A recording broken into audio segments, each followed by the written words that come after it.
Comedy present मुन्ना सावंत। ए तुलतुलावा एक गाना सुनाओ तो।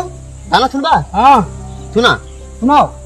आले मैं तेरी दुश्मन तू मेलाती मैना दिन तू ता पेला रे।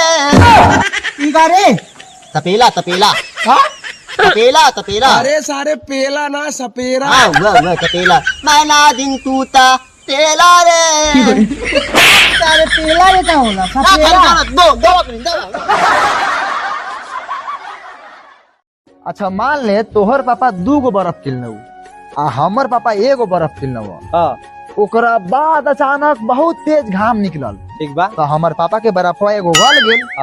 तो तुम ई बताओ मेरे पापा का 1 गला है तो तुम्हारे पापा 2 गला है। तुम्हारे पापा 2 गला है। हाँ वाह क्या बात है। ला मोबाइल ला।